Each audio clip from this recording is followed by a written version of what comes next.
We bullied him. Is he bleeding?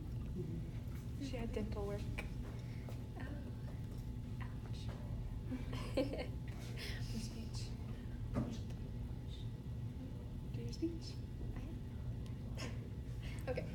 We hold these truths to be self-evident that all men and women are created equal, that they are endowed by their Creator with certain inalienable rights, that among these are life, liberty, and the pursuit of happiness, that to secure these rights, governments are instituted, deriving their just powers from the consent of the governed.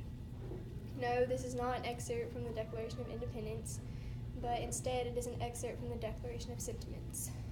The Declaration of Sentiments was written in 1948 to the earliest women's rights activist and feminist, Elizabeth Cady Stanton and Susan B. Anthony. These women are credited for being the first push that led to many years of fighting for women's rights and equality. In this specific era, 1848, women were fighting for the right to vote. In 1920, women received the right to vote in the 19th Amendment. Although this was a huge success, this one did not mean the end of the fight for women's equality. The fight for women's equality is not only needed in today's politics, but it is also needed in today's society more than ever. In today's world, women enjoy most of the same rights as men. However, on average, women's annual earnings are $10,800 less than men's, according to a report released by the Senate Joint Economic Committee Democratic staff last April, as told by Business Insider. Even though 54 years have gone by since the U.S. passed the Equal Pay Act, women are still facing a gender gap across the spectrum. Women earn 79 cents for every dollar that a man makes. In the United States, a woman makes 21% less than her male counterpart and is perceived that equal pay will not be reached until 2059. The percentage varies from state to state. For instance, in Louisiana, the gap is 34.7%, and in Washington, D.C., the gap is 10.4%. Most states have laws prohibiting businesses from discriminating people's genders. However, these laws are not completely effective, and we need to fight for women's equality. In 2017, thousands of women participated in the Women's March on Washington, D.C. According to USA Today, these women flooded Washington in an attempt to articulate their demands. These demands varied from affordable child care, equal pay, and access to safe, legal, affordable abortion and birth control. These women called for the Equal Rights Act to be included in the Constitution. 40 years previous to this, women in Houston were denied their want for an Equal Rights Act. Women continually are denied the things they need in most areas of the world. This could be chalked up to women not being viewed as equal to men.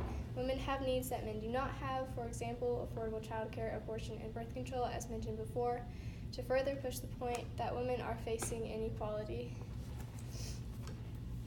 it is said that the workforce was created by men and for men. Looking beyond points in politics and businesses, women are consistently facing discrimination in everyday life in today's society. The fight for women's equality includes more than just equal pay and equal opportunities. Women of all ages are being discriminated. For example, women are discriminated at a young age in grade school, middle school, and high school by dress code. School dress codes are seen to have been created for both male and female students. However, this is hardly shown to be factual.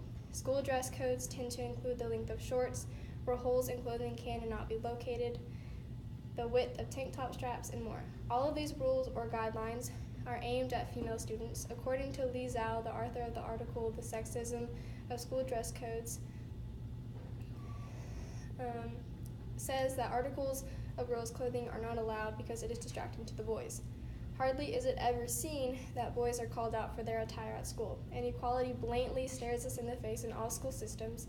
Women are objectified by our own schools, claiming that a boy's education is at risk because of a girl's body. Meanwhile, girls' educations are put at risk to make sure that the dress code in the manner that they dress in a manner that does not distract boys. Those who fight for women's equality have made the issue of dress code heard. Social media has tackled problematic dress codes head-on, informing many about the struggle of dress code on young women. Although efforts have been made, not much has changed. The fight for women's equality is a major need in today's society. The mindsets of many need to be changed. Women are equal to men. Men should not objectify women. RAINN shows us that 1 out of every 6 women experience rape in her lifetime, and the numbers are even higher for women who experience sexual assault. In conclusion, today's world does not treat women as equal to men. Women face inequality in their everyday work, business, politics, school systems, and everyday lives. Yes, women's equalities has grown miraculously, but the fight cannot end. Women deserve to have and enjoy every single right and opportunity that men have. In retrospect, you can't have a population without women.